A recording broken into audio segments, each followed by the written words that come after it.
In order to look at mind-being language from a completely new angle that will hopefully make it ridiculously easy to understand, we need to look at the nature of problems in a slightly different way. In order to have a problem, we first start with an objective. We're trying to achieve something. As soon as we decide on an objective, our minds automatically start scanning the environment for opportunities.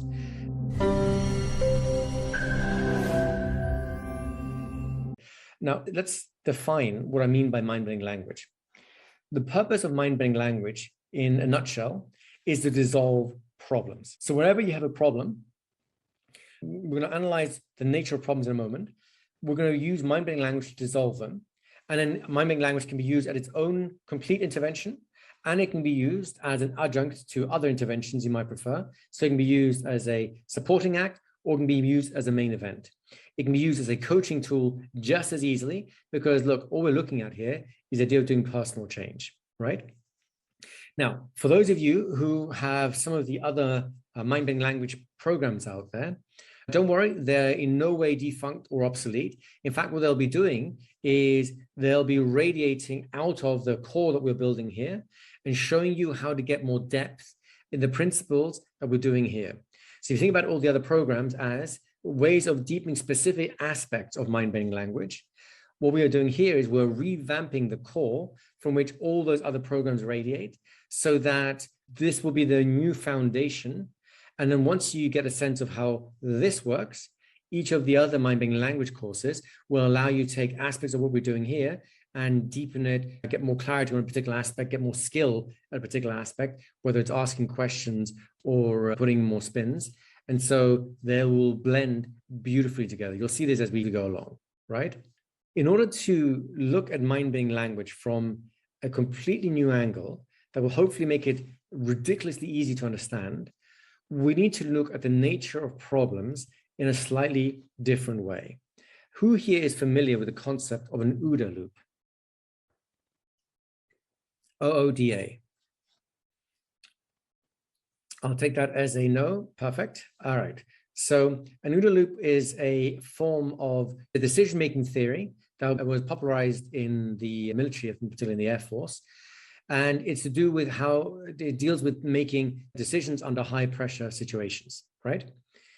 In mind-bending language, we're going to copy that concept and we're going to twist it around a little bit. And I want to introduce you to what I would call the OOPA loops. What's an OOPA loop? Let me start this way. If mind-bending language dissolves problems, what is the fundamental nature of a problem? Any ideas? Anyone would care to post something? Beliefs, very close on IPA. Embedded into a context, yep. Persistence, stuckness. Of all of those, I think Anapia is really nailing it, right? Perspective, Alexander, you nailed it there. Okay, so let's look at how we know whether or not we have a problem anywhere, right? In order to have a problem, we first start with an objective. We're trying to achieve something, right? As soon as we decide on an objective, our minds automatically start scanning the environment for opportunities. The part of the brain responsible for this is called the Reticular Activating System. It's the same part of your brain, by the way, that has made sure that every time you buy a new car or buy an expensive dress or something unusual, that you see people around you driving the same car, wearing the same clothes, and so on. That's not because you necessarily set a trend there. It's more because the part of your brain responsible for finding opportunities has now decided that this thing is so important, it's going to find more opportunities to spot this thing, right? So an objective will define what your brain scans for, and those will be the opportunities you get. Once you have an opportunity or a set of opportunities there, those opportunities will exist whether or not you are aware of them, right? Those opportunities exist in nature. What we need next is a set of perceptions about those opportunities so we can do something about it. So we have an objective, then our mind will start scanning for opportunities. Those opportunities that both exist and we can perceive will then turn towards, finally, our last step, which is the idea of taking action. Does that kind of make sense so far? So we have an objective that goes into an opportunity.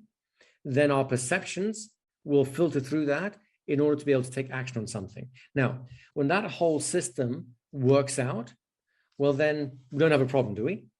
You have an objective, you find a bunch of opportunities to meet your objective. Then when you've identified which opportunity you want to go for, you go ahead and take action. And then, well, you get your objective or you start the whole process again. If you found this insightful, make sure to subscribe for more fascinating discussions on the power of the mind and hypnosis.